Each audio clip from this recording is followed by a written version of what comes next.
¿Qué pasa cuando tenemos la sensación de que el mundo nos aplasta y pensamos que no hay salida? Hola, me llamo Braulio Filoteo y estás escuchando Gritones. Cada semana te traigo conversaciones con genios desconocidos, resilientes y apasionados. El podcast donde nos sumergimos en historias de dolor y superación, conectando con los desafíos de la vida cotidiana. Quédate para descubrir cómo tu sufrimiento puede convertirse en tu mayor fortaleza. Abre tu mente y escucha a personas como tú y como yo. Bienvenidos. Este episodio es traído a ustedes gracias a mi newsletter personal, Gritones Hacks. Cada semana comparto 3 bullets sobre atajos, gadgets y consejos prácticos recomendados tanto por mí como por mis amigos e invitados. Te toma tan solo 10 segundos inscribirte en braulofiloteo.com. Ahora sí, comenzamos. Esta es la historia de Cristina Sámano, consultora en numerología personal y empresarial y al cultivo del aguacate. Y es interesante porque al momento de heredar la huerta, decidió presentarse y abrazar a cada uno de los 1,500 árboles de aguacates que quedaron en sus manos. Y al mismo tiempo, comenzar a viajar por el mundo. Te dejo accionables y 5 puntos clave que aprendí de nuestra conversación. 1. Encuentra la manera de integrar a tu niño interior. 2. Los acuerdos se cumplen. 3. Siempre lleva la teoría a la práctica. 4. Aprende a vivir en el caos. Y 5. Convive con la vulnerabilidad. Aquí la tienen.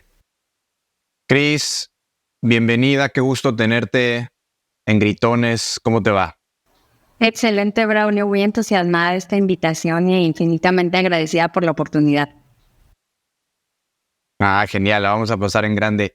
Quiero prender este episodio pidiéndote que me expliques por qué abrazas árboles como parte de tu trabajo. Bueno, es una anécdota muy chistosa porque todo comenzó en un viaje a Hawái. Estábamos haciendo una meditación y nos pidieron abrazar un árbol, lo cual a mí en ese momento, que era muy escéptica, estamos hablando de 2015, que era todavía como más escéptica a todas estas cosas, pues yo dije, bueno, yo voy a abrazar el árbol. Dije, siempre he crecido como entre árboles y naturaleza, pero a mí eso me parecía hasta como un poco tonto, ¿no? Entonces, después de la meditación que hicimos, yo abrazo el árbol y me impacto porque empiezo a sentir como el latido de su corazón, así como se oía tal cual, y empiezo como si abrazaras a otra persona. Entonces me empiezo a conectar con el árbol y la verdad es que fue una experiencia muy bonita porque me di cuenta que los árboles pues tienen vida, tienen un espíritu y de ahí empieza esa conexión loca con ellos. Y bueno, creo que sé por dónde vino el comentario, te lo debe haber dicho una de mis amigas, porque cuando fuimos a Bali me veían abrazar los árboles y me decían, ¿qué estás haciendo? Y yo, bueno, mandándoles energía a mis árboles de aguacate, porque todo es una red y así como está el Wi-Fi, pues ellos se conectan con las raíces de la tierra y pues se mandan los mensajes. Entonces ya yo era la loca de Bali que abrazaba árboles y que aparte me comunicaba con ellos, ¿no? Y fue algo impactante porque pues como hasta que fui a Hawái, teniéndolos siempre y creciendo con ellos toda mi vida, descubrí ese potencial, ¿no? Ya cuando regreso yo a la huerta, empiezo a hablar con ellos, empiezo a conectarme con ellos, a sentir sus emociones. No es que me hablen, pero el viento como se mueven, uno empieza a interpretar las cosas, qué es lo que te están diciendo, si están molestos, si te dan la bienvenida, si lo que estás haciendo es correcto. Entonces empezó esa super conexión con ellos. Wow. Para generar contexto, haces cosas muy interesantes, pero una de ellas es que tienes un huerto aguacatero de 1,500 árboles, si no me equivoco. Sí, así es, son 9 hectáreas. No sé si ya los abrazaste a todos.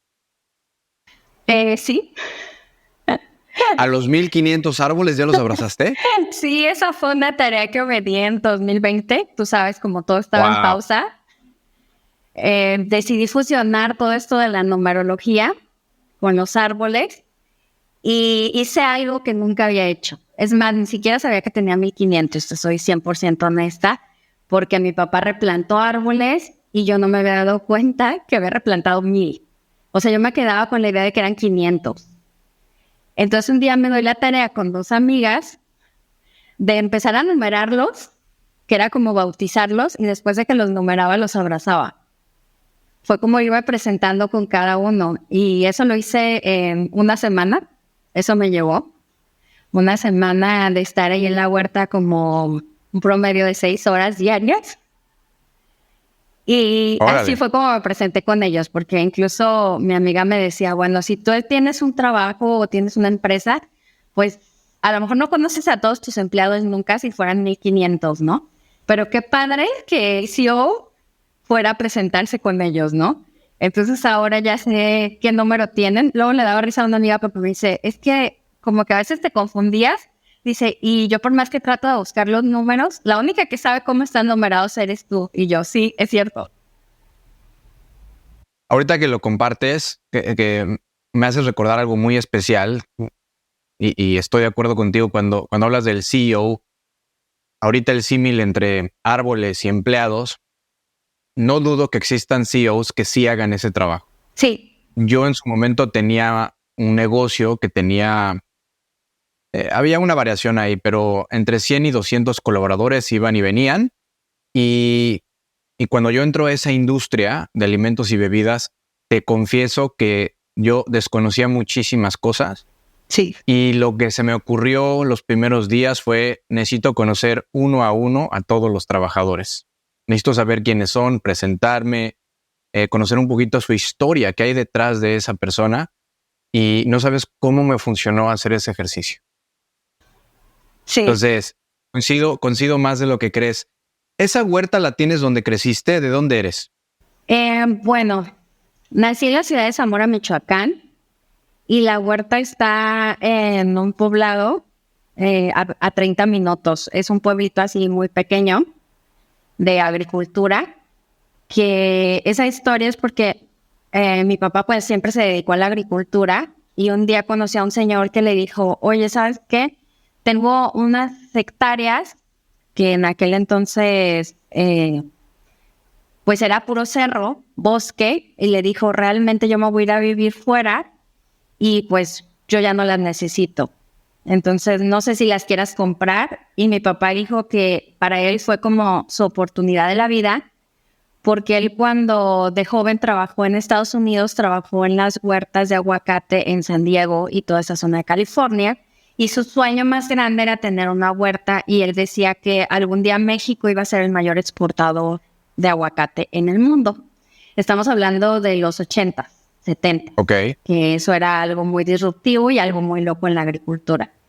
Entonces se le presenta esa oportunidad y mi papá dice, claro, perfecto, o sea, conoció el terreno y se enamoró de él. Él dice que era su Disneylandia, porque pues él fue plantando los árboles y creciendo poco a poco, hizo una cabaña familiar, en la cual cuando yo ya nazco en el 82, pues ya estaba esa cabaña y tenía los árboles pequeñitos, o sea, tenía como 1 año que los había plantado. Y así fue como empezó mi vida. Hay una anécdota muy chistosa de eso, porque un tío estaba comprando acciones en el club campestre de la ciudad y le dice, ¿cómo vas a preferir invertir en un cerro que no vale nada en esa tierra? ¿Y por qué no? A ti te gusta nadar y todo esto. Ya es un buen momento de que empieces a hacer networking y socializar, y deberías de comprar acciones en el club. Y mi papá, como buen hombre de campo, le dijo, ¿y tú crees que voy a comprar unas acciones de las cuales nunca voy a ser dueño por un terreno tan grande y voy a dejar mi sueño a un lado? Y mi tío le decía, pues tú estás loco, estás tirando el dinero. Deberías de seguirte dedicando a las berries, el aguacate no vale nada, lo regalan las indígenas en los mercados, tú estás loco. Y mi papá le dijo, pues estaré loco, pero me voy a dar ese gusto. Y allá en esas hectáreas, dice, no voy a estar amontonado como en un club. Dijo, allá yo voy a descubrir qué puedo hacer ahí. Porque tu papá se dedicaba a las berries, Sí. ¿no? De ahí venía tu papá. Bueno, a ver, me voy un poquito más atrás. ¿Tu papá qué preparación tenía? Mi papá no terminó la primaria.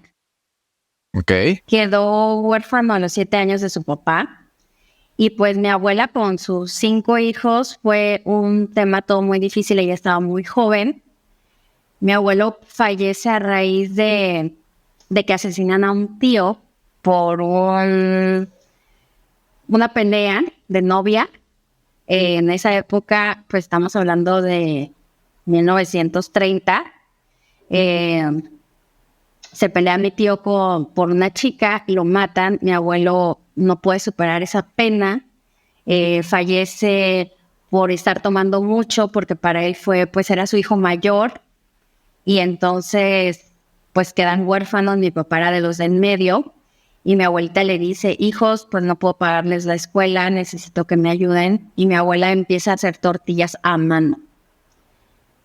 Y entonces mi papá tan pequeño, pues iba y entregaba en las tortillas y empieza a ayudarle a mi mamá. Digo, a mi abuela.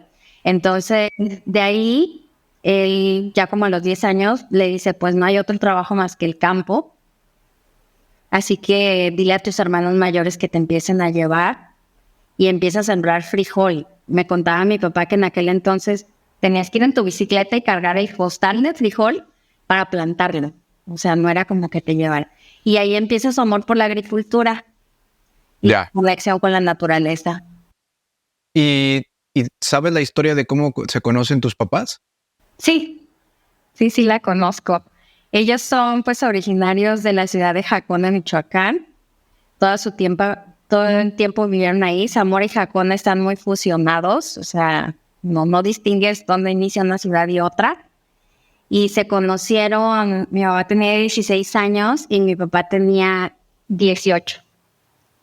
Entonces, pues lo típico para conocer a alguien era ir a la plaza del poblado los domingos.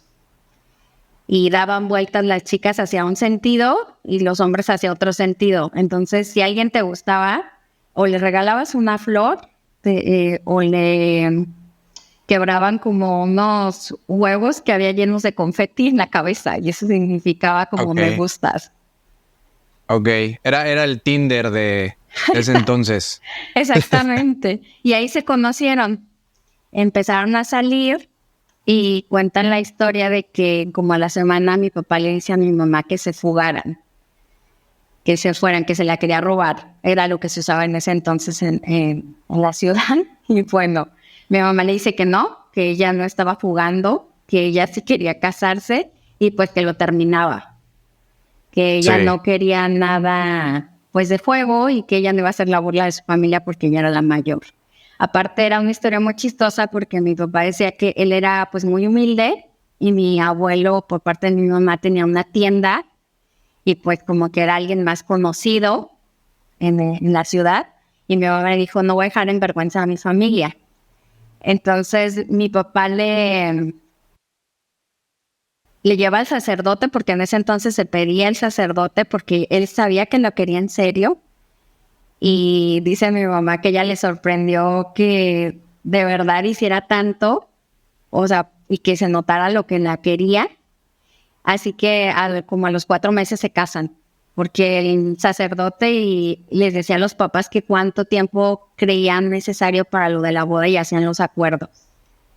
Y así es como se conocen y ese matrimonio pues duró 63 años. Wow, ¿y tu mamá tenía alguna tarea en específica con el tema de la agricultura o se dedicaba más al hogar? Porque entran también en esa dinámica de hacer familia. Sí. Y ahorita entramos en eso también porque tienes varios hermanos, no es como 1 o 2.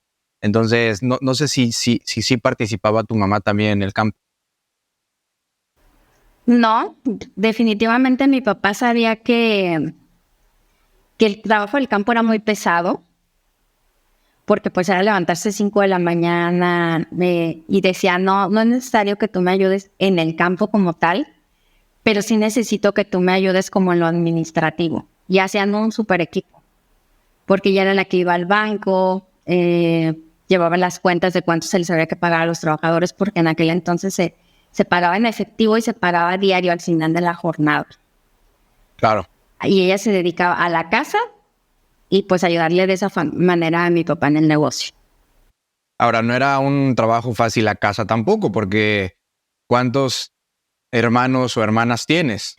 Mi papá dice que era todo México de fútbol. Hubiéramos sido 12, de los cuales pues hubo 2 abortos y 2 niños que fallecieron de recién nacidos. Y en realidad convivimos 8, quedamos vivos 8, yo soy la menor, después de 25 años de casados. Sí, o sea, prácticamente naces, ya eres tía, ¿no? Porque tu hermano o hermana, la mayor o el mayor, te lleva 26 años. Sí, pero mi hermana la tercera se había casado y cuando yo nazco ya había tenido mi primer sobrino, 3 meses antes, es un mayor, 3 meses que yo. Por eso mi vida es como media loca. Y tu hermana más cercana te lleva 14 años de diferencia. Así es, yo prácticamente crecí con los sobrinos. ¿Qué tanto influyó esa diferencia tan grande con tus hermanos en años en ti? Pues realmente conviví muy poco con ellos porque en ese entonces ya se estaban empezando a casar. Ellos no estudiaban en la universidad. Voy a ser bien honesta, de eso se trata el podcast. Ellos eran muy juniors. Mi papá les daba todo y decía, no quiero que mis hijos sufran lo que yo sufrí. Pero cuando yo nazco, mi papá empieza a caer en quiebra. Fue algo muy diferente. Y mi papá desde muy chica me empezó a decir, o sea, yo era una niña de 4 años y mi papá me decía, ya cometí todos los errores de crianza, ya entiendo que no les hice bien a tus hermanos en darles todo, así que contigo voy a ser diferente. Siempre me lo dijo desde muy chica y yo no lo entendía. Y efectivamente, yo a los 4 años me llevaba a las parcelas y me decía, mira, primero se hacen los surcos. Y yo así como, ¿de qué me está hablando? O sea, yo no entendía nada. Y me decía, mira, fíjate, primero aplanamos la tierra, después se hacen los surcos. Y fíjate cómo la próxima semana que te traiga ya van a estar las plantas. O sea, me trataba así como adulto. Y yo, pues, rodearme de puros adultos, empecé a ser una niña adulta. O sea, yo en el colegio a veces sentía que no encajaba. Me parecían todas muy niñas, muy infantiles. Claro. Y ahora que eres mucho más consciente, ¿qué impacto ha tenido en términos de esta infancia que o nunca sucedió o sucedió a medias o hay una deuda con tu niña? No, yo creo que ya a mis 30 entendí eso. Hice un proceso de sanación porque realmente mi niña estaba enojada. Estaba enojada pues de que no le había dejado disfrutar su etapa. Entonces hice esa reconciliación, esa integración de considerarla, de tomarla en cuenta. Y es cuando Cristina empieza a prestarse más atención. Porque también empiezo como a estudiar muchas cosas y me doy cuenta que mi proyecto sentido era hija bastón. Porque nazco cuando mi papá tiene ya 48 años y mi mamá 45. ¿Qué acabas de decir, Cristina? ¿El qué? Hija bastón. ¿Eso qué significa? Significa que tu proyecto sentido, o sea, que es el sentido que le dan tus papás al nacimiento, desde su inconsciente, lógicamente, es como ya somos mayores, alguien se va a quedar con nosotros. Okay. Es quien nos va a cuidar. Ok. Y de verdad yo me puse en ese rol durante 30 años. Para mí, o sea, lo primordial eran ellos. O sea, la palabra significa que no sé si es un idioma, una lengua, un dialecto. ¿Qué es esa palabra? No, es de biodescodificación. Lo ok. de hijo bastón. Bueno, viene de ahí hijo bastón. Sí, o hija bastón. Hijo bastón. Ya, correcto. Yo había entendido mal, una disculpa. Hijo bastón, entonces te conviertes en el bastón de tus padres. Sí, en quien los sostiene, en quien los apoya, pero pues desde el inconsciente, ¿no? Totalmente. Y empieza entonces tu crecimiento no solo en la huerta, sino también ahí estudias en Zamora, ahí empiezas a... Mi educación fue muy interesante, Braulio, porque pues obviamente como ya fui la última, cuando yo tenía 4 años yo sabía lo que iba a hacer hasta los 18. Porque yo ya sabía que iba a estar en la primaria que habían estado mis hermanas, que era de religiosas, y que automáticamente iba a pasar a la secundaria y preparatoria también de religiosas. La primaria era solo de mujeres.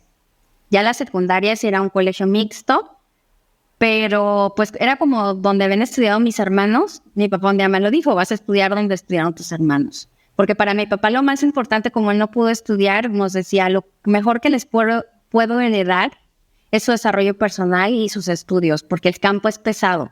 Dice, y no me gustaría que sufran lo que yo sufrí. Y por eso he trabajado tanto para que ustedes tengan lo mejor.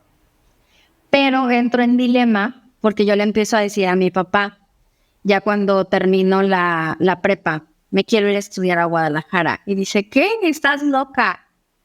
Dice, mira, vamos a hacer una negociación. ¿Cuánto voy a gastar en tu carrera? Porque él era muy buen empresario. O sea, tenía un don de sacar cálculos mentales de todo lo de las huertas y traía todo en la cabeza.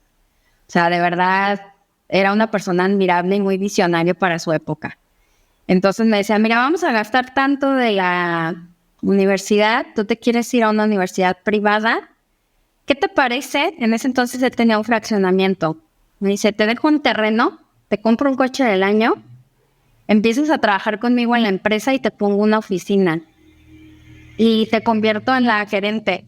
Y yo le dije, ¿cómo crees que voy a estar de gerente si no tengo estudios? Y le dije, yo no quiero esos privilegios. Le dije, a mí no me importa, yo me quiero ir a la universidad. Y esa conversación fue el que no nos habláramos un año, porque él se molestó. Porque como buen hombre, pues machista, no era machista, porque la verdad sí me daba muchas oportunidades, pero era como, si yo te estoy diciendo esto porque te quieres salir de mis reglas, de mi estructura, y no estás... Qué bueno, tiene matices, ¿no? Sí, claro. Cris tiene matices de esta cultura en México del machismo, de que el hombre decide el rumbo de la vida, de los hijos, del hogar, de todo. Exactamente. Y yo le digo, no, o sea, yo me quiero estudiar diseño gráfico a Guadalajara. Mi mamá en ese entonces le dice, yo, si no la dejas ir a Guadalajara, me voy yo con ella. Y le dice a mi papá, entonces nos vamos a divorciar o qué. Y le dice a mi mamá, pues si es necesario, sí. Porque mi mamá me quería apoyar, ¿no? Entonces mi papá se enoja con las dos. Con ella sí hablaba, porque la verdad es que su relación nunca se peleaban. Y yo digo, pues no, y no quité el dedo del renglón. Hasta que un día llega una amiga y me dice, oye, ella se había tomado un año sabático y me dice, ya voy a entrar a la universidad. Yo no sabía que mi papá nos estaba escuchando desde la sala, ¿no? Y nos manda a llamar a las dos y dice, ¿a qué universidad te vas a ir? Le dice a mi amiga. Y le dice, me voy a ir a la Autónoma de Guadalajara. Y le dice a mi papá, bueno, ¿quieres ir a estudiar a Guadalajara? Vas a vivir con ella. Y yo, ok. Dije, pues es mi oportunidad. Dije, pero voy a estudiar diseño gráfico. Y me dijo, no, tienes que estudiar administración de empresas porque es lo que se necesita en el negocio. Y tú eres la que me vas a ayudar con el negocio. Así que hago ese negocio. Ahí, perdón que te interrumpa, porque me interesa doble clic en este tema muy relevante en tu historia, porque seguramente muchos se van a relacionar. Tú querías estudiar diseño. Sí, diseño gráfico. Pero tu papá te impuso una carrera porque era lo que convenía para él y para el negocio familiar.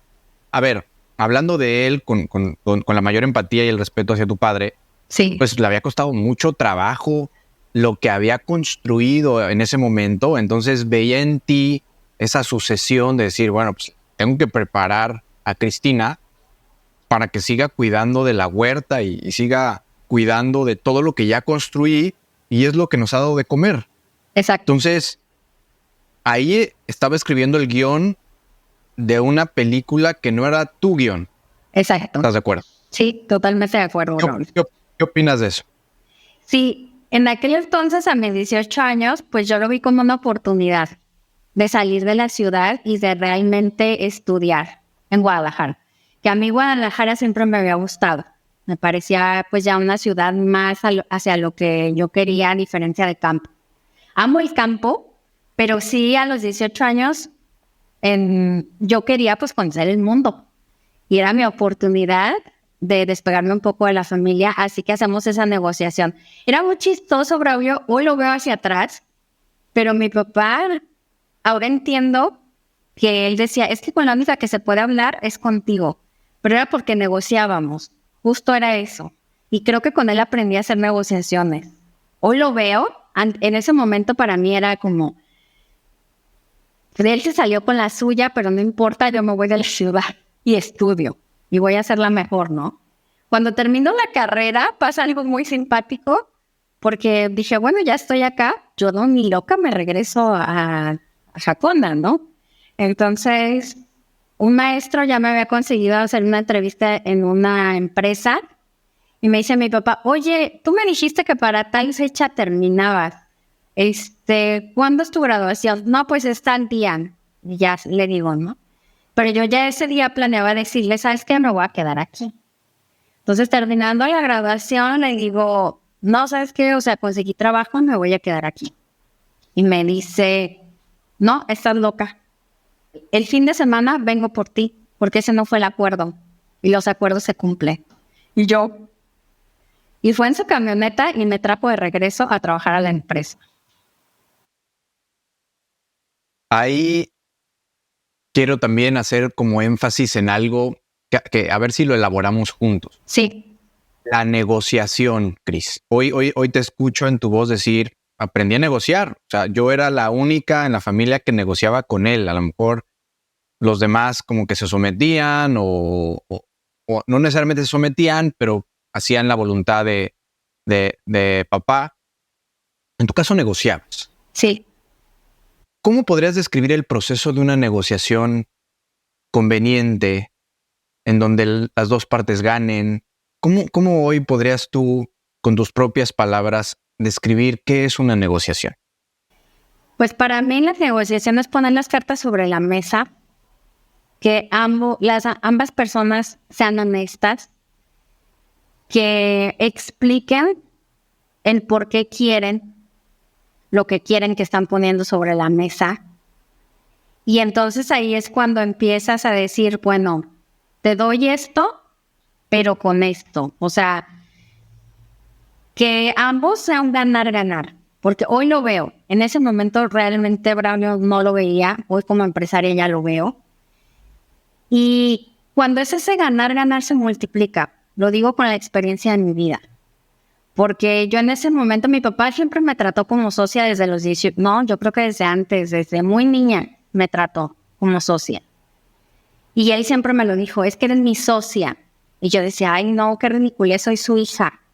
Y me decía, no, es que en los negocios eres mi socia. Y así me presentaba. O sea, realmente cuando llegábamos a la Cámara de Comercio, a todos estos lugares, decía, miren, ella es mi hija, pero es mi socia. Y entonces ahí pues te das cuenta que en una negociación es un ganar-ganar para ambos. Y algo que me enseñó mi papá, que lo más importante es ganar experiencia y es la escuela de la vida, que eso fue cuando me regreso a Zamora. Me dice, mira, ya aprendiste mucho, pero no se queda todo en la cabeza, Cristina. Hay que llevarlo a la práctica. Y tú tienes dónde practicar. Me decía, así que regrésate a la empresa. En ese entonces tenía una exportadora de fresa. Exportábamos fresa a San Antonio ya procesada. Y ahí empiezo a aprender. Entonces, te sube a la camioneta, Cris, nos regresamos al negocio familiar.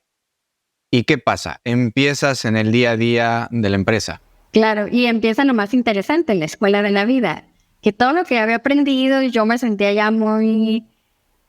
pues que las podía todas y que quise llegar a hacer cambios. Mi papá me frenaba y me decía, a ver, tú me estás dando esta opción, pero ¿y cómo crecemos?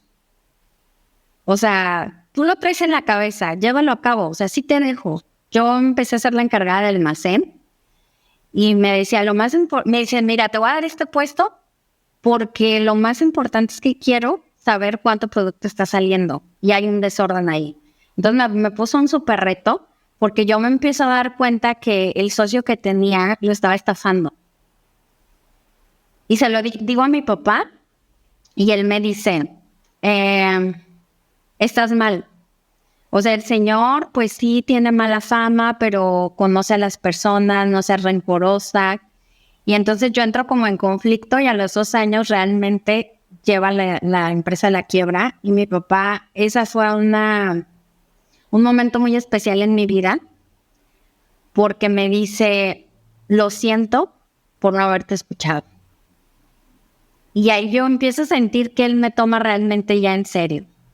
Ya no como su niñita o su consentida, que era lo que todos mis hermanos me decían. Que realmente sí lo fui, por esa parte que no lográbamos hablar y entendernos, ¿no?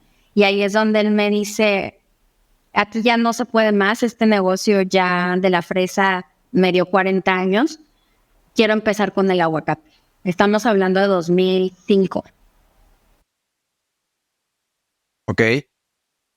Y ahí cuando llega el aguacate a tu vida, sigues trabajando en la empresa. Si mal no recuerdo, en una plática anterior, hubo un punto de quiebre Sí. en donde tú tomas una decisión.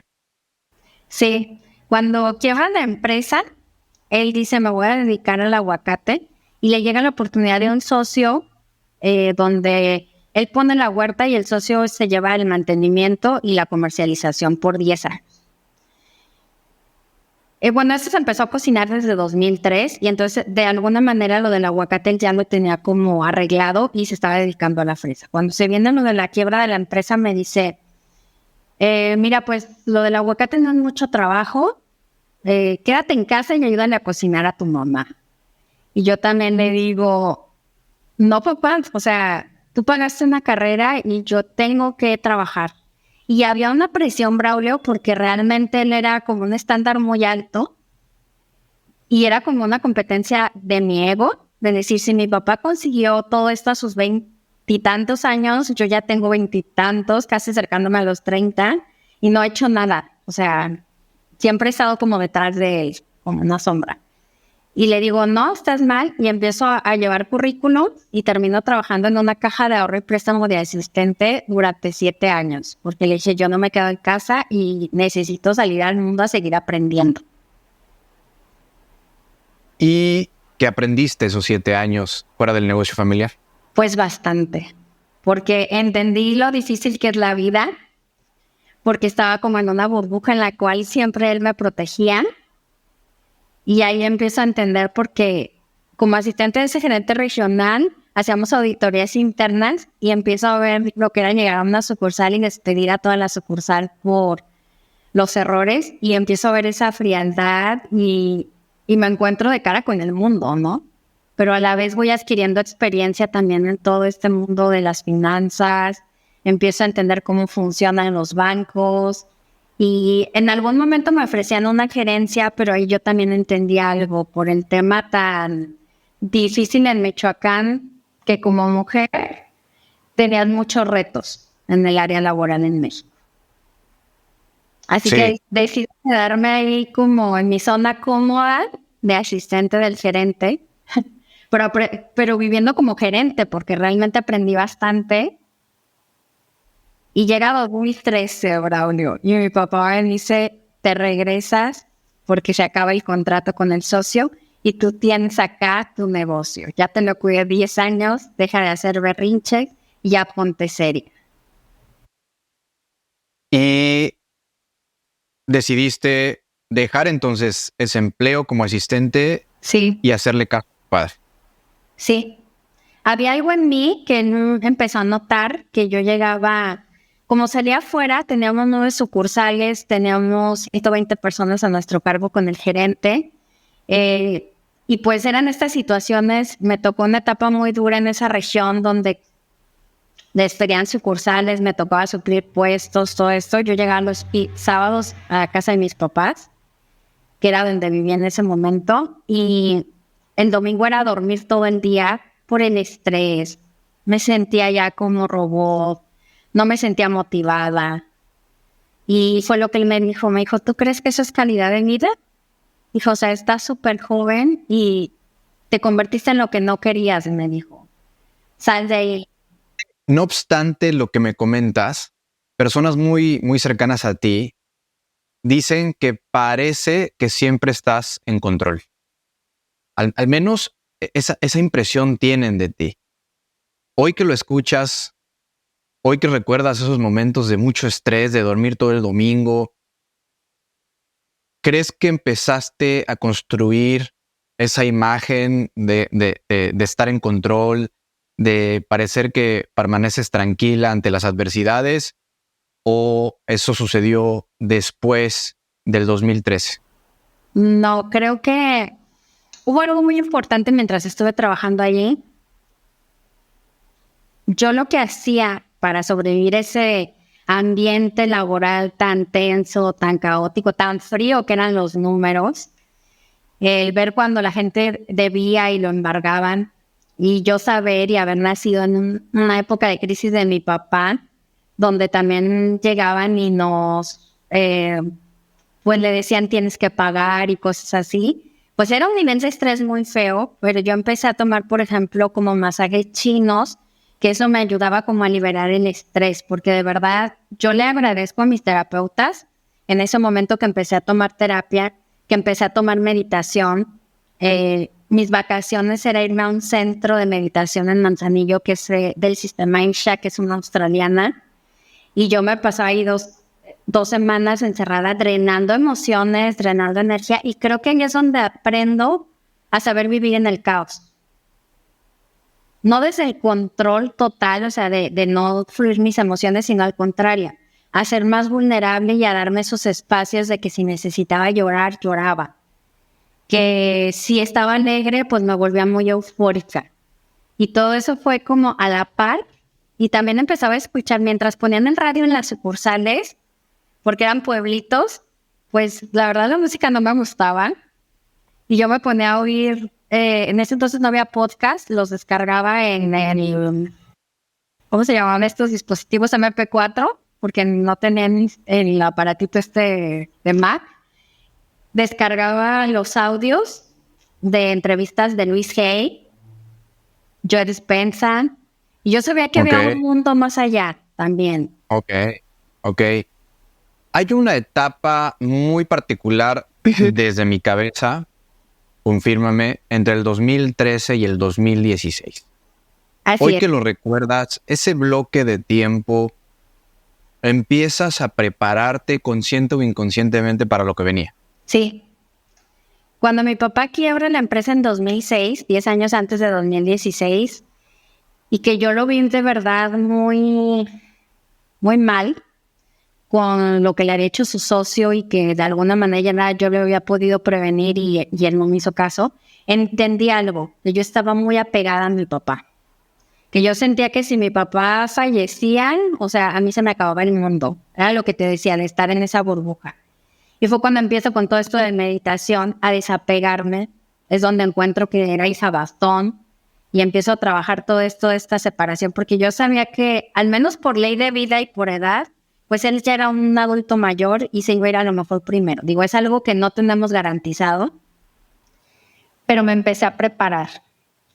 Y mi sorpresa es que en 2013, cuando empiezo a trabajar con él, pues volvemos a ese roce, porque yo ya traía ciertas experiencias, pero a la vez ya también como más madura, y estando precisamente en el centro de meditación, yo les digo, este año ha sido muy aburrido, 2013, y me dicen mis maestros de meditación, ¿por qué? Le dije, bueno, dejo el caos de estar trabajando de 9 de la mañana a 9 de la noche, y ahorita voy con mi papá a la huerta de 6 de la mañana, 9, 10 a las 8, 12, y mi papá me dice, tienes la tarde libre. Le digo, y estoy como loca que no sé qué hacer. Me siento deprimida, y se empiezan a reír las maestras de meditación y me dicen, si es algo que has estado pidiendo tiempo para ti, y que la vida se te fue 7 años encerrada en esa caja de ahorro y préstamo, literal, una caja, me dice, y ahora puedes conocer el mundo que estás haciendo ahí, o sea, disfruta. Dice, a veces pasa eso, que uno está en el estrés constante, que cuando tienes y eres dueña de tu tiempo, no valoras esa riqueza. Y ahí me cambia el chip. Y mi papá me empieza a decir, goza más de la vida, llévate todo más lento. Y empiezo a hacer como ya hace meditación, pues en la huerta empiezo a meditar, ¿no? O sea, tener esos espacios de conciencia, de presencia. Y en esos 3 años me doy cuenta que fueron los 3 años que me sirvieron para sanar la relación con mi papá, porque en 2016 fallece.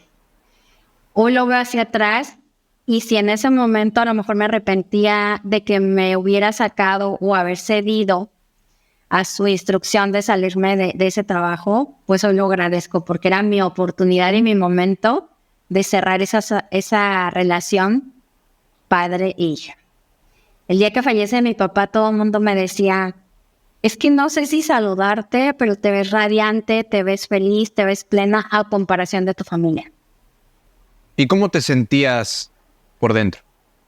La verdad, me sentía como, es que fue algo muy raro, Braulio. Fue muy, o sea, es un poco difícil de explicar porque me sentía en paz.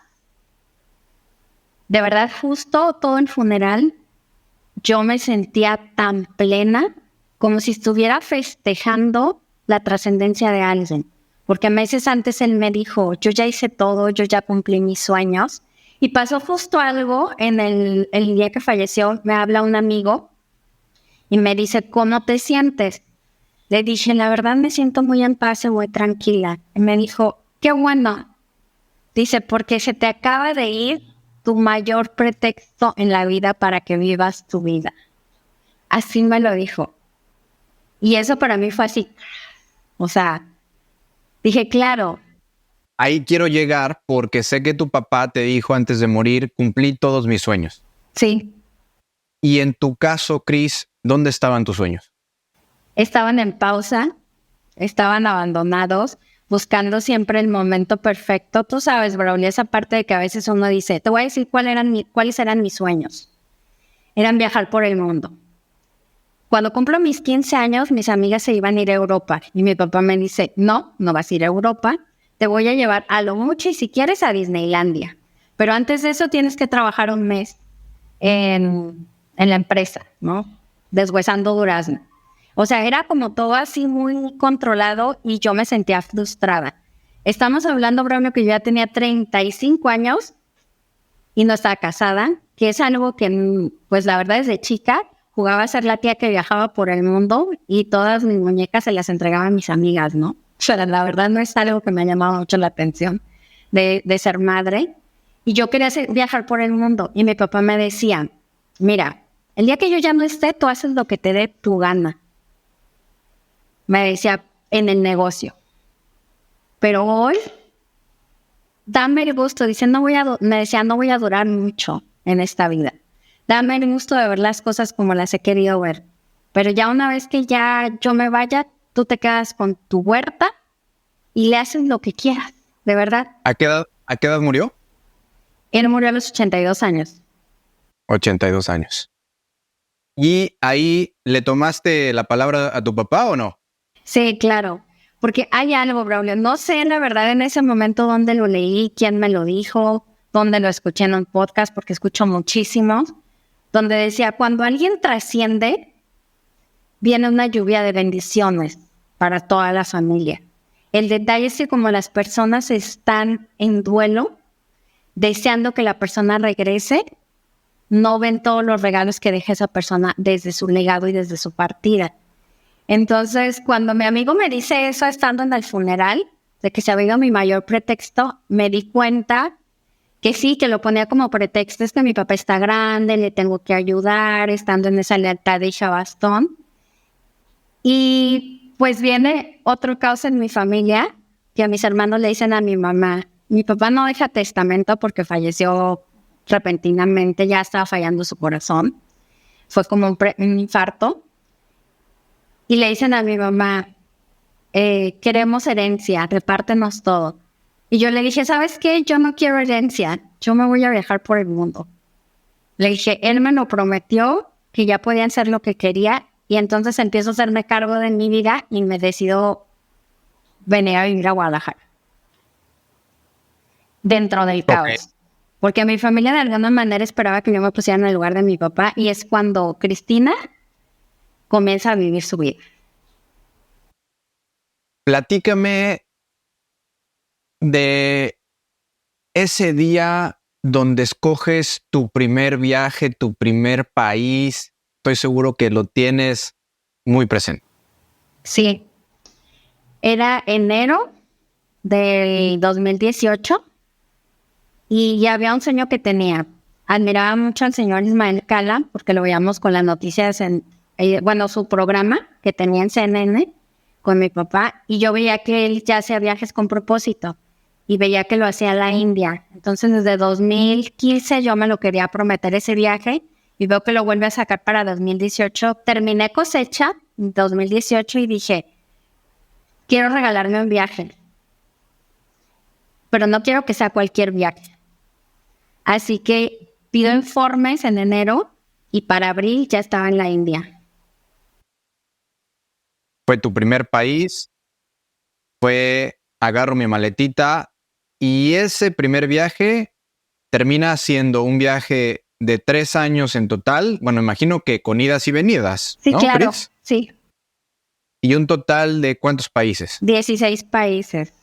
Porque ahí empiezo a conocer un grupo de gente que viajaba por el mundo en sus vacaciones y empiezo a hacer conexiones. El siguiente viaje que me invitan es a Bali y de ahí empieza todo, ¿no?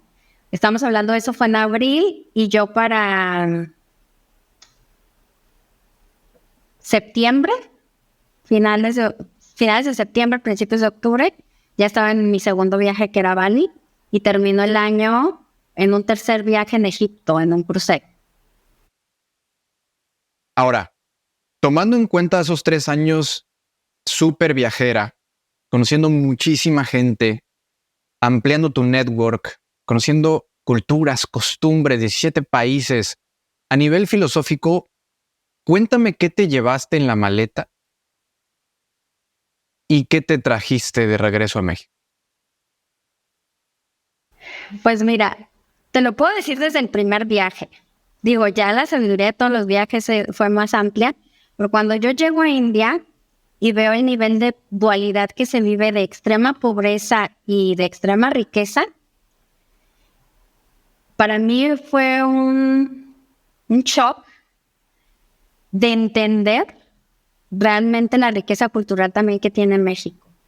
Son como esos viajes, para mí cada viaje es un renacer, porque te vas una y regresas otra totalmente distinta. En India, el ver su riqueza espiritual me hizo valorar también la riqueza espiritual que tenemos en México. Porque Totalmente. me hizo tomar conciencia de todo lo que se tiene en México a nivel de naturaleza, porque eso soy otra amante de la naturaleza, y que allá, a pesar de sus condiciones de clima, pues la gente no vive feliz. Y aquí nos la pasamos quejándonos porque nace un árbol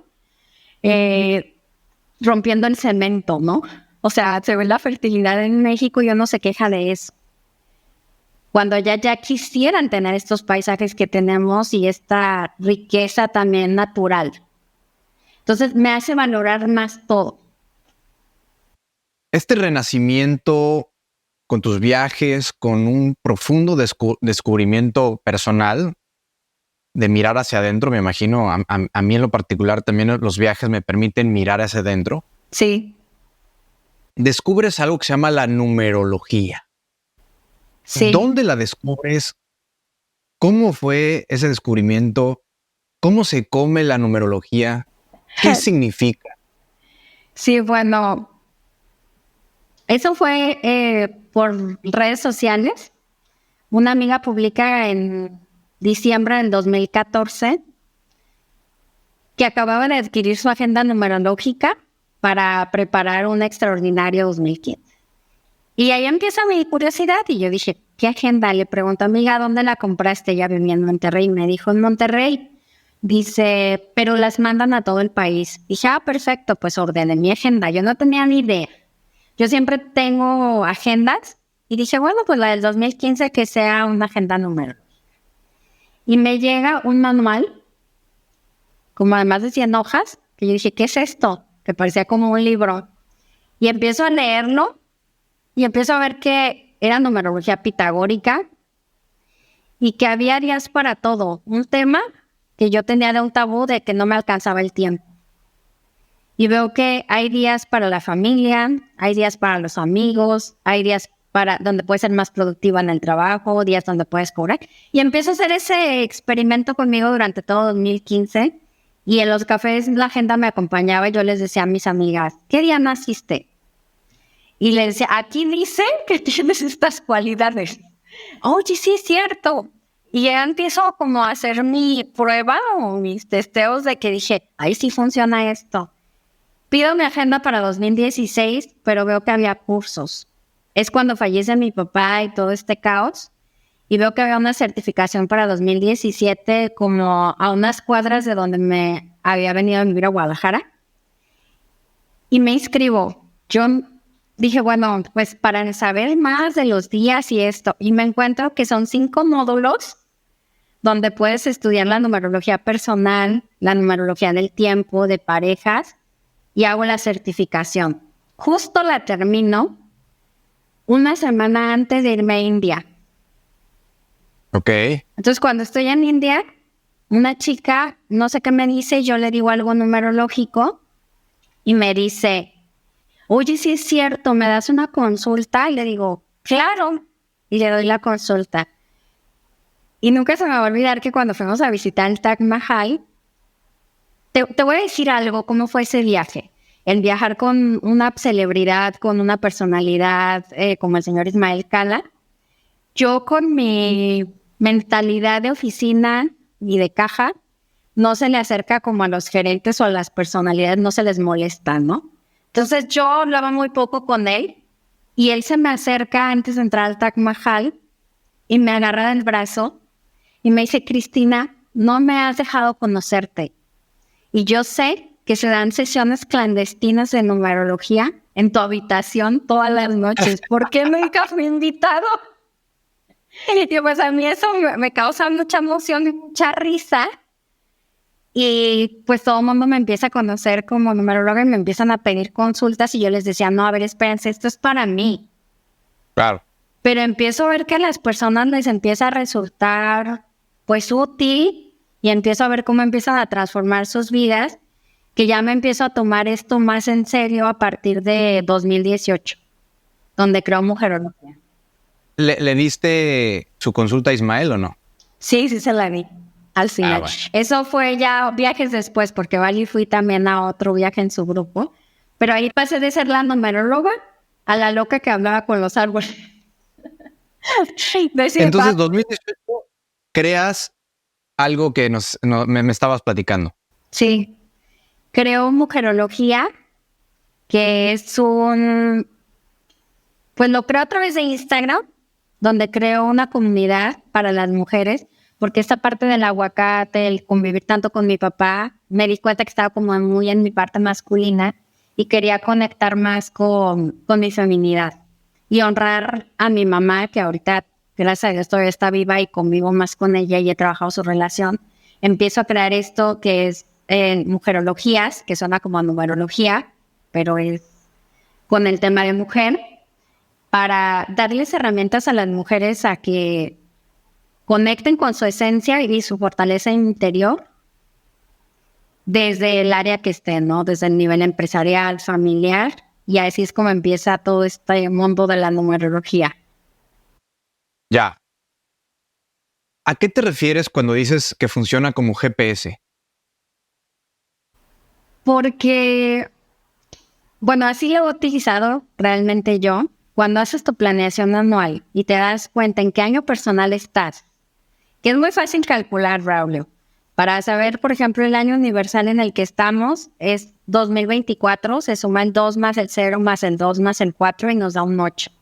Entonces, cuando tú sabes que estás en un año 8 y empiezas a ver mes con mes qué vibración tiene cada mes, qué número tiene, enero, febrero, marzo, te das cuenta hacia dónde va a estar el panorama internacional. Ejemplo, ahí estamos en un mes de julio, es un mes emocional conectado con el 8, pues es un mes que te va a presionar a que todas tus relaciones estén equilibradas.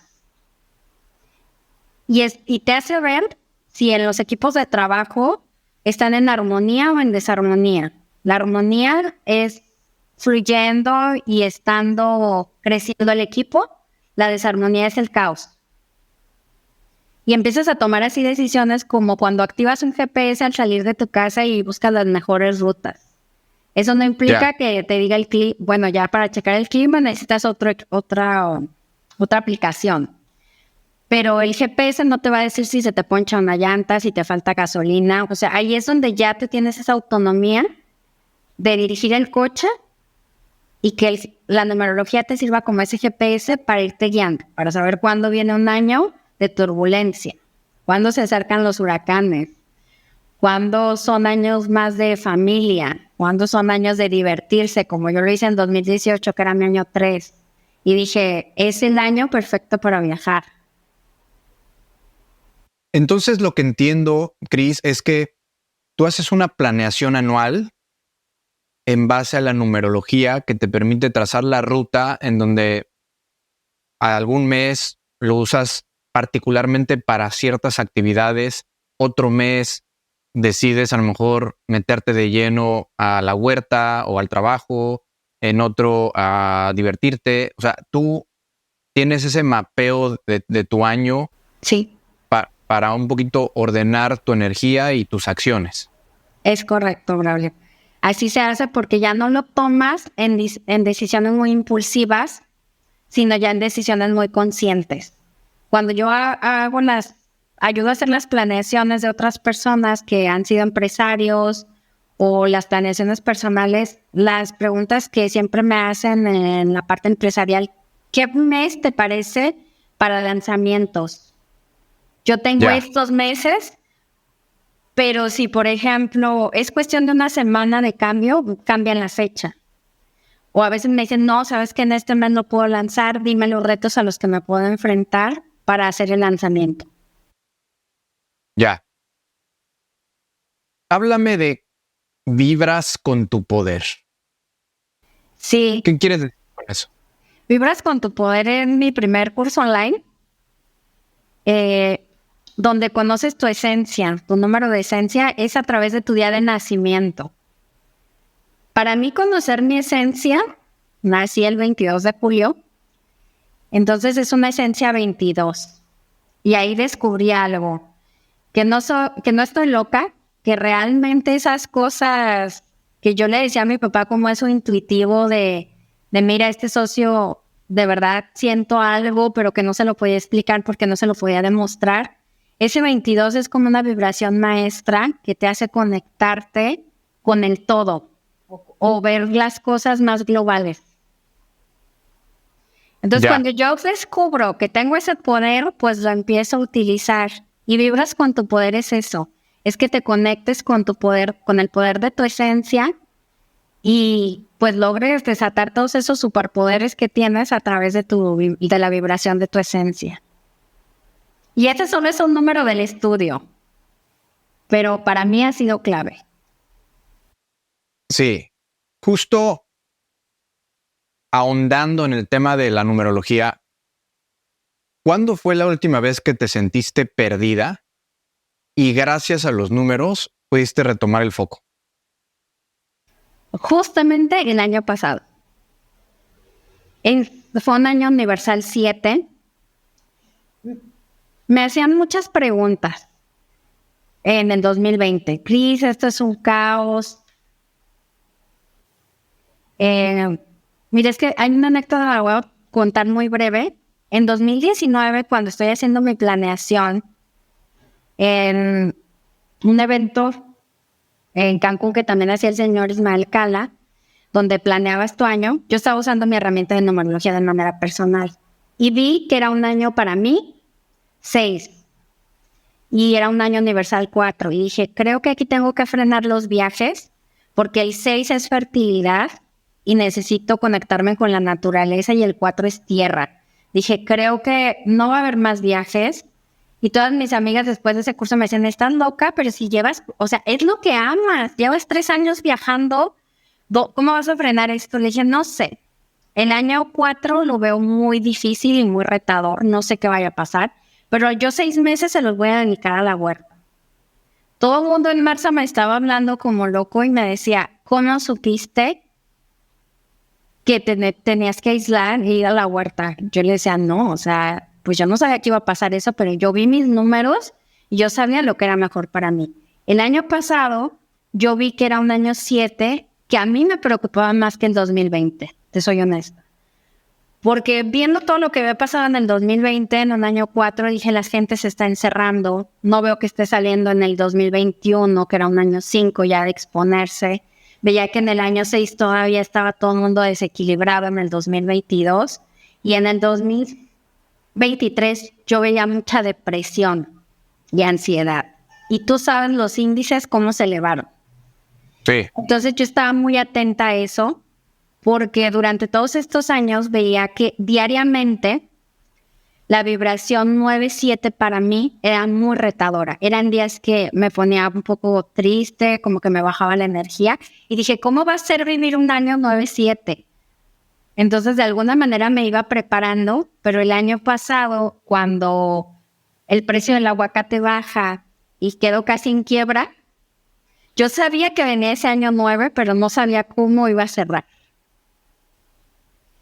Y ahí es donde empiezo a tomar terapia y empiezo a tomar todas las alternativas y me empiezo a enfocar a hacer crecer más mujerología. Fue mi salvavidas y es donde creo este curso de Vibras con tu Poder. Esa fue el salvavidas. Y la verdad, si te soy honesta, estuve como 2 semanas, que fue como una mini noche oscura del alma, porque yo decía, bueno, si 4 años le dediqué enfoque total a la huerta y ahora estoy en quiebra, me di cuenta que estaba poniendo los mismos huevos sobre la misma canasta, ¿no? Y la numerología me ayudó a eso, a aclarar, a desmenuzar qué cosas eran personales, qué cosas eran universales, y fue mi salvavidas, definitivamente, el año pasado. Yo me voy a apuntar ahí en la lista de espera, Cris, porque definitivamente que me interesa mucho esto que comentas, que de repente le metemos mucha energía a algo en particular. Ahorita pones el ejemplo de la huerta y tenemos potenciales o tenemos proyectos personales o tenemos áreas de gran oportunidad que si le metiéramos un poquito de más energía, de más enfoque, pueden darnos satisfacciones enormes y provocarnos un gran éxtasis, así como lo viviste con tu huerta, ¿no? Aparte de la huerta, ¿has tenido algún otro desafío que la numerología te ayudó a descubrir? Porque me imagino que en el campo la situación no es fácil, como mujer tampoco es fácil irte a meter, ¿no?, a donde está la huerta, porque hoy vives en Guadalajara, pero me imagino que de repente tienes que irte una temporada para allá para cuidar los árboles, para estar al pendiente de ese negocio. ¿Qué otros desafíos has podido contrarrestar gracias a tu autoconocimiento, a esa inversión tan grande que haces en ti misma? Sí, el tema cultural, pues de mujer empresaria, te lo digo, cuando fallece mi papá ya empiezan a llegar los ingenieros a comprar el aguacate, me decían, queremos hablar con el dueño. Y yo, ¿estás hablando con el dueño? Y ya veían el nombre y ya pues no decían otra cosa. Llegué a puntos donde me ignoraban. Un día no me querían hacer el corte de la cosecha. Me dijeron, ¿usted no tiene fruta? Y yo le decía, pero si es mi primer día de cosecha, o sea, ¿cómo crees que no va a haber fruta? No hay fruta y le voy a cancelar el corte y no va a venir nadie a cortarme. Y yo, ¿qué? Entonces, todas estas herramientas como la numerología, estar en cursos de meditación, mis terapias, pues y los aprendizajes que tuve con mi papá de saber que no se te suba el ego, sino más bien buscarle una solución más que un conflicto, pues me han ayudado a hacer negociaciones. Ese día yo le dije al Señor, hagamos algo, póngase a cortar. Si no hay fruta y no llena el camión, yo pago el camión y le pago doble a la cuadrilla del día. Y el Señor ya como queriendo y no empieza a hacer el corte y al final del día me pidió una disculpa. Me interesa conocer brevemente desde tu voz, Cris, ¿cómo es el proceso de la cosecha de aguacate, particularmente el aguacate que bueno, para los mexicanos es un big deal el aguacate, ¿no? Ha tenido también un boom importante en el mundo, ¿no? Tu papá fue muy visionario. Después de 30 años, el aguacate es todo un tema a nivel mundial. ¿Cómo se cosecha el aguacate? ¿Cuál es el proceso que nos puedas guiar rápidamente? Sí, tienes varias opciones. La fruta, en mi caso, que es lo más cómodo para un agricultor, la vendes en el árbol, la negocias, le conectas un empaque de Estados Unidos o nacional, depende si tienes la huerta certificada para exportación, en mi caso sí la tengo. Haces la negociación con ellos y firmas el contrato de que les vas a vender tu cosecha ese año. Y ellos envían los cortadores y bueno, pues ellos se suben a los árboles con las bolsas de aguacate, unas bolsas, y usan como unos ganchos y lo van cortando y ya pues los camiones y todos son del empaque. Otra forma de venderlo es que tú inviertas en los cortadores, en el personal, que eso también he aprendido. Realmente te sorprendería si te digo que solo tengo 2 personas en el mantenimiento y eso reduce bastante los costos. En mi caso yo no fumigo, porque también es un tema que va de congruencia conmigo y mi estilo de vida, de que lo que yo sé que cada aguacate que sale, pues es algo natural y que es algo que yo me comería. Tengo esa conciencia como productora. Y pues así se hacen las ventas, o sea, o si ya tú tienes tu empaque, pues tú haces todo el proceso hasta la exportación. Pero en mi caso como productora, pues la venta es así. Entonces también el campo es todo un reto, porque obviamente pues pasa a lo mejor ya por 10 personas que lo venden hasta que llega al consumidor. Ok. ¿Y cuánto tiempo tarda una cosecha desde que empieza, no sé si es una temporada, cuándo arranca, cuándo termina? Si es temporal, las cosechas en Michoacán empiezan entre noviembre y marzo. El aguacate es tan noble, Braulio, que te puede durar hasta más de un mes en el árbol. La diferencia es que te da tamaño. A diferencia de otras frutas que tienen que ser al momento. Entonces tú ya vas seccionando cómo quieres ir haciendo tu cosecha. Regularmente empiezas por los más grandes. Solo hay una cosecha al año, que son los de exportación, y te la vas llevando así cada mes.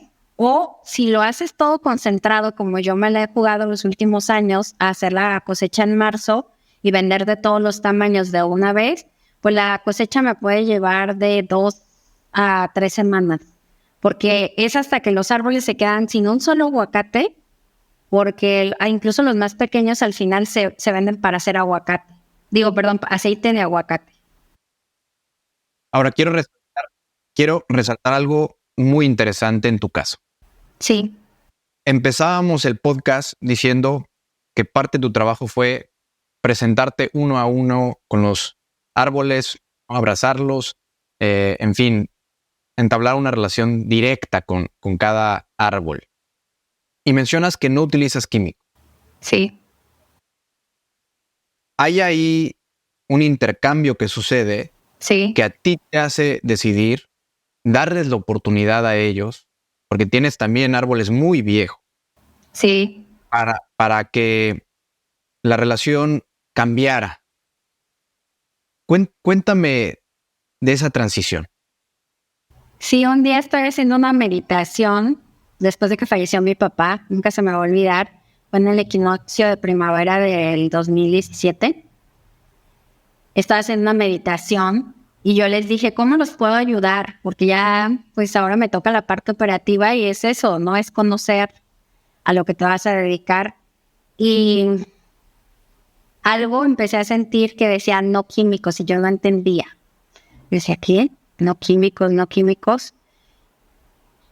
Y conversando después con unos amigos en una tarde de café, me dicen, no, sí, es que ahorita el problema es que pues todas las producciones y toda la de berries y todo esto están muy intoxicadas de químicos y ahí entiendo. Y dije, lo que no quieren es que los fumigue. Y empieza una lucha de poderes entre mi familia, entre todas las personas, los ingenieros que trabajan conmigo. Y hay un ingeniero que me dice, pues si no los fumigas, tú en 5 años te quedas sin huerta porque se van a morir. Y yo le dije, ¿qué?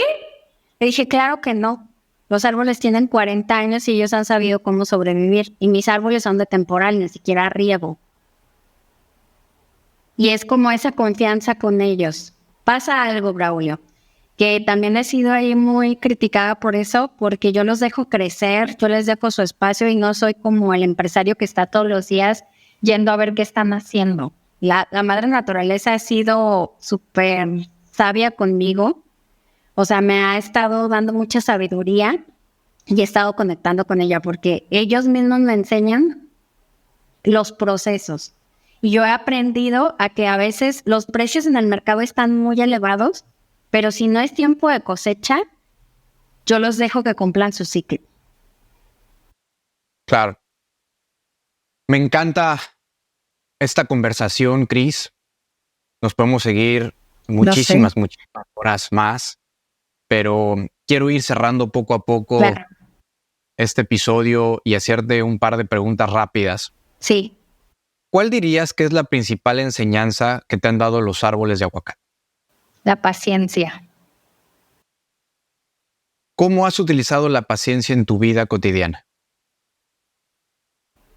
Mi esencia 22 me hace ser muy acelerada o tener sueños muy grandes, pero he aprendido a ser muy paciente, a que todo tiene su proceso, a dar ese paso a paso, a no querer comerme el mundo en un solo día, sino a disfrutar cada momento, a estar más presente. Cuéntame de la anécdota con la filipina color negro. Esa es una muy buena anécdota. Estaba en un curso de innovación y nos retan a que desarrollemos habilidades que creamos que nunca vamos a aprender. O que no somos buenos o algo que te parezca muy imposible. Y a mí el tema de la cocina, no me gusta cocinar, soy 100% honesta. Y veo un curso de chocolatería evolutiva mexicana y dije, bueno, pues me voy a inscribir. El maestro me está pidiendo que sea algo que me rete, pues yo me voy a inscribir.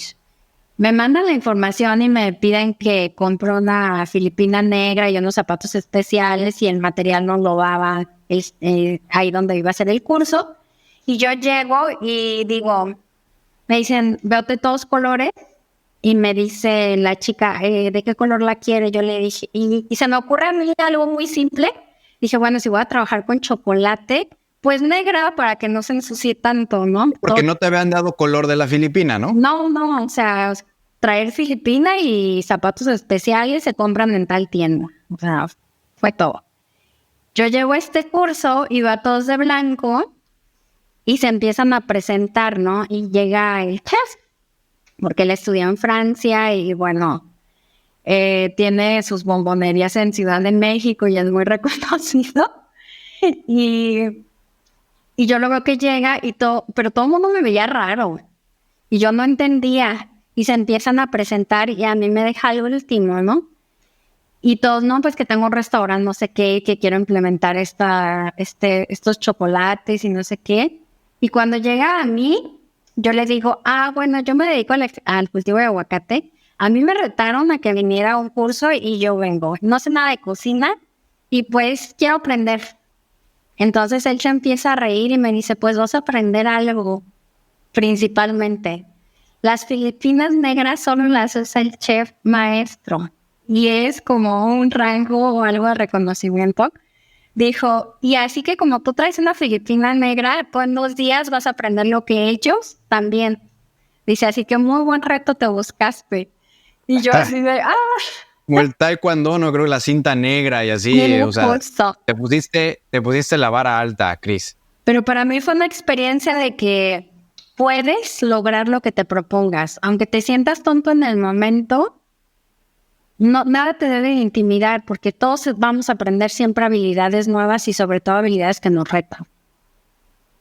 Si pudieras tener uno de los siguientes superpoderes, ¿cuál escogerías? ¿Ser invisible o volar? Volar. ¿Por qué? Porque siento, bueno, como me encanta viajar, yo creo que el volar me pudiera dar facilidad de conocer más en mí. ¿Dónde estás parada ahora quién eres, cuáles son tus coordenadas emocionales en tu vida personal y profesional. Estoy parada en un año 1 de reinvención y renovación personal, en un año 8 de mucha prosperidad, donde me siento infinitamente agradecida cada día con la vida de cosechar todas esas bendiciones, porque para mí cada reto es una semilla que se cosecha en bendición, cuando logras cultivar los aprendizajes de cada reto. Y pues vislumbrando un camino nuevo para este proyecto que estoy dedicando más energía y ganas, que es Mujerologías, para no solamente conectar con más mujeres, sino también con todas las personas, ¿no? Que les pueda servir y ayudar esta herramienta. Totalmente. ¿Qué es realmente esencial en tu vida y no negociable? El ser dueña de mi tiempo. Ya no volvería, por ejemplo, a una oficina. Definitivamente es mi mayor riqueza, ser dueña de mi tiempo. ¿Cuál es tu oficina hoy? Pues mi oficina hoy es pues cualquier espacio de movilidad donde tenga simplemente mi computadora y mi celular. Puede ser cualquier parte del mundo. ¿Cuál es tu prioridad en 2024?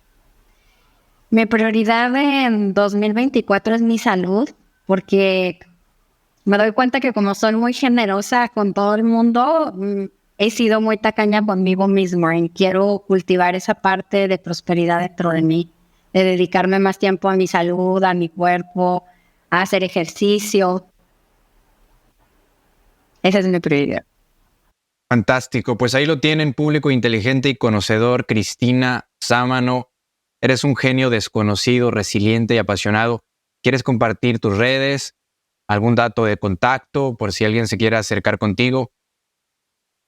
Sí, Braulio, muchísimas gracias. Pues me pueden encontrar en Instagram, en mujerología.z, y pues por ahí me pueden mandar un DM para alguna sesión y ese puede ser nuestro medio de contacto. Y pues agradecerte, Braulio, por esta más de una hora que se pasa como unos segundos. ¿Algo que quieras gritarle al mundo?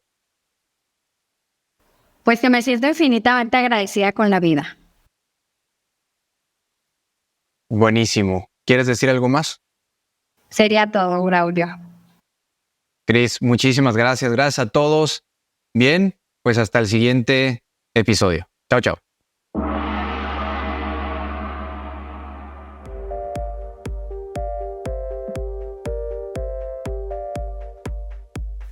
Hola a todos, aquí Braulio Filoteo, regresando para ofrecerte algo que no querrás perderte. Te invito a unirte a mi newsletter gratuito, Gritones Hacks. Es un micro correo semanal donde comparto 3 hacks poderosos directamente en tu bandeja de entrada. En Gritones Hacks encontrarás tips, atajos, gadgets, recomendaciones de libros, series, podcasts y trucos increíbles que han marcado la diferencia para mí y para mis invitados. Solo ve a brauliofiloteo.com, déjame tu dirección de correo y prepárate para recibir consejos que podrían cambiar tu juego. Gracias por escucharnos y espero verte pronto en la lista de Gritones Hacks. Hasta la próxima.